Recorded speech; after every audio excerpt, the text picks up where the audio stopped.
I'll start by taking something that Zach was just saying, where he was discussing how media is affecting people traumatically or emotionally, in addition to cognitively, and just a decision that we had to make around that, and how it reflected a value that we hold. And then I'll get into the deeper question you asked. Early in the process, there was a branding team that came on to help us, and they're like, what emotions do you want to evoke with the site? And I'm like, none. I don't want to evoke emotions. This is the whole fucking point, is that's actually the thing we're trying to cure, is figuring out how to use scientific split tested optimization of images and whatever to evoke emotions for some kind of purpose. I actually, if anything, I would want to evoke an emotion using a technique, then show people how we did it. Just like do the magic trick and show them and say, this is what is happening to you all the time. Here's someone on the left doing it. Here's someone on the right doing it. Here's the market doing it. Here's a religious leader doing it. Now fucking go look for this everywhere and have more immune system to this kind of mimetic manipulation. Right. So cultural engineering, the goal of it usually is, how do we control the thinking, feeling, values, and ultimately behavior of a lot of people towards some specific vested interest. Our goal is cultural engineering of a different type, which is, how do we make all of that first type of cultural engineering not work anymore? Our goal is to obliterate the effectiveness of narrative, mimetic, and info warfare. And in order to do that, it's and it's an asymmetric war currently. It's, $1 trillion companies against a person who doesn't even realize they're engaging. So it's, how do we equip people better to recognize when those things are happening? How can we equip them to notice when Russell conjugation and Lakoff framing is happening, or when statistical cherry picking of data is happening, when conflation is happening, and also when the right kind of imagery and evocative dynamics are being used. So there's a value embedded in that for us, which is seeking to increase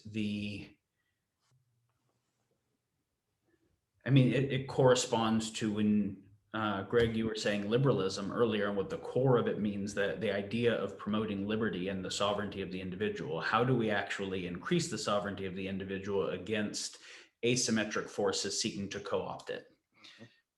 Because to the degree that we can get better and better causal mechanisms to affect other people's choice, we're actually debasing the reality of their choice.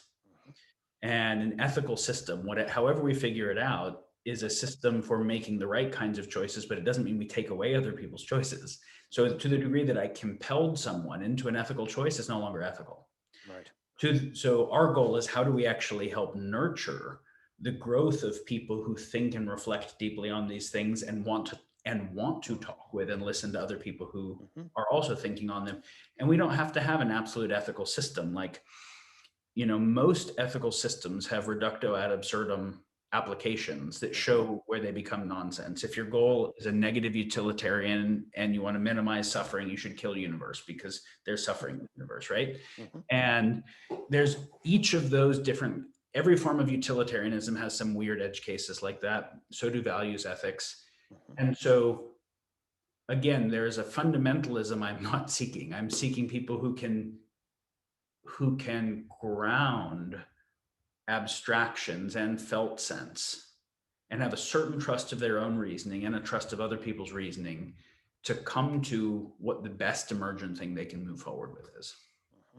We were talking with Nora Bateson today, and I'm sure this is what Greg would want to hook you up on, but her narrative around warm data, and the context of the influence that you have inside of it in relation and attending to not the formulaic, but the echoes of impact, and the capacity to have grace and sort of participatory flow in whatever that kind of system is, that rather than prescribing some complicated ethical code, we have to be very, very wary of those kinds of things. So I'm hearing you infuse that aliveness and reflexivity in the best sense, in terms of the kinds of propagating values that would enable us.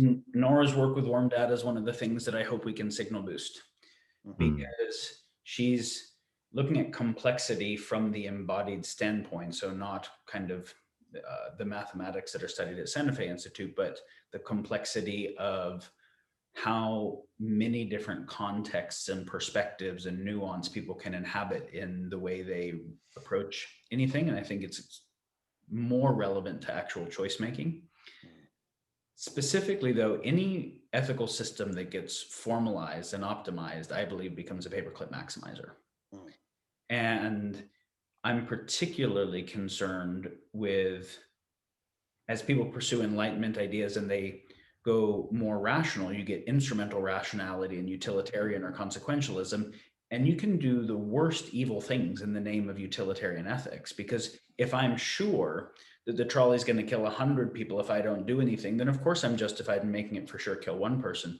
But the real trolley problems that we're trying to make decisions about have way more uncertainty. They involve complexity, where we say, okay, well, I'm sure that AGI is going to emerge in 20 years, and I'm sure that it's going to get rid of all hydrocarbon life based on the von Neumann-Morgenstern decision-making principle and blah, blah, blah. Therefore, I need to chip people's brains right now. And so we will make choices that risk really terrible things or are willing to cause harm because of a worse harm that we're actually overweighting our certainty on. Right.